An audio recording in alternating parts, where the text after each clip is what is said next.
우리 예쁜이들 오늘 하루도 행복한 하루였어요. 오늘은 세상에 오신 아기 예수님이란 제목으로 이야기를 들려줄게요. 하나님께서는 아주 오래전부터 예수님을 이 땅에 보내실 계획을 세우셨어요. 그리고는 차근차근 준비하셨지요. 구약 성경에 보면 많은 예언자들이 예수님이 이 세상에 오실 것에 대해서 여러 곳에서 말해주고 있어요. 성경의 가장 처음 책인 창세기 3장에서도 예수님이 여자의 후손으로 오실 것을 예고했어요. 그리고 이사야서 7장 14절엔 처녀가 예수님을 낳을 것이라는 예언도 있고요. 또 창세기 49장 10절에는 유다 지파의 후손으로 오실 것. 그리고 사무엘하 7장 16절에는 다윗 왕의 자손으로 오실 것도 예언돼 있어요. 다니엘서 2장 44절에는 로마 시대에 태어나실 것에 대한 예언이 되어 있고, 또 미가서 5장 2절엔 베들레헴이라고 하는 작은 동네에서 태어나실 것에 대해서도 이야기하고 있지요.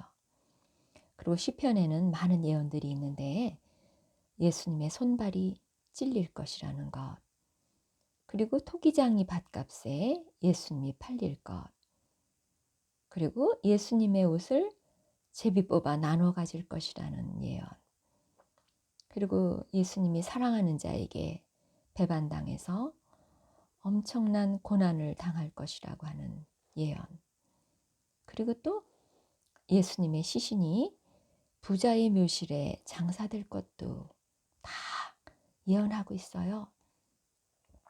그리고 스가랴서 12장에 보면 예수님의 뼈가 꺾이지 않을 것도 예언돼 있고, 그러니까 어떻게 보면 구약 성경 전체가 다 오실 예수님에 관한 예언이지요.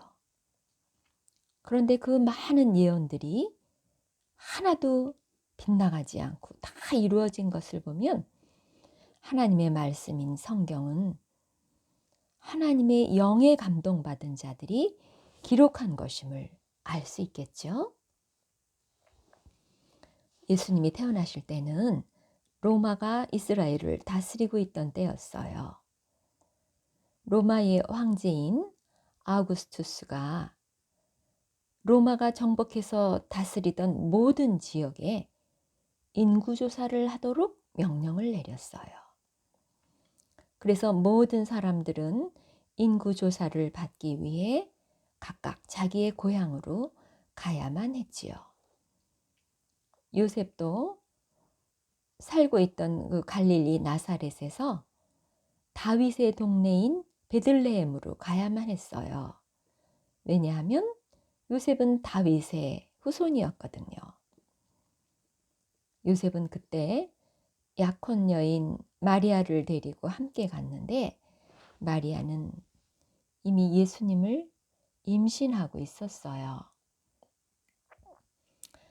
이들이 베들레헴에 머물고 있는 동안 아기를 낳을 때가 다가왔어요.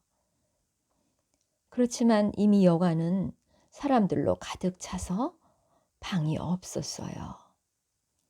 할 수 없이 마구간에서 아들을 낳아 포대기에 잘 싸서 말먹이통인 구유에 뉘었어요.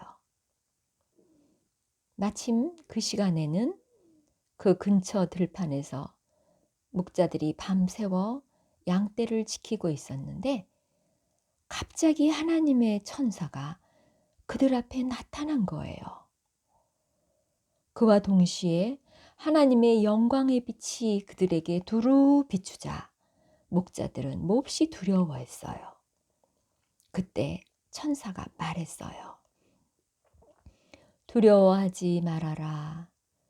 나는 너희에게 기쁘고 놀라운 소식을 모든 백성을 위해 전해주려고 왔단다. 방금 다윗 마을에 너희를 위해 한 아기가 태어나셨다. 그는 그리스도 주님이시다. 외양간 구유 위에 포대기에 쌓여 있는 아기가 바로 그분이시니 이것이 증거가 될 것이다. 그 말이 끝나자마자 갑자기 엄청난 천사 찬양대가 나타났어요. 그리고 그 천사와 함께 하나님을 찬양하는 것이었어요. 해피 할머니는 그 합창이 얼마나 웅장하고 아름다울까 상상해 보았는데 우리 예쁜이들도 한번 상상해 보도록 해봐요. 그 노래의 내용은 다음과 같았어요. 높은 하늘에서는 하나님께 영광, 땅에서는 하나님께서 기뻐하시는 사람들에게 평화. 노래가 끝나고 천사 찬양대가 사라지자 목자들이 서로 말했어요. 베들레헴으로 빨리 가봅시다. 하나님께서 천사를 통해 알려주신 일이 정말 일어났는지 확인해 봐야 하지 않겠소? 목자들은 황급히 달려갔어요. 그리고는 마리아와 요셉, 구유에 누인 아기를 찾아내었지요. 두 눈으로 똑똑히 보고 나서 만나는 모든 사람들에게 천사들이 나타나 이야기해 준 것을 말했어요. 그 이야기를 들은 사람들은 모두 놀라워했지요. 마리아는 목자들의 이 말을 가슴 깊이 간직했어요.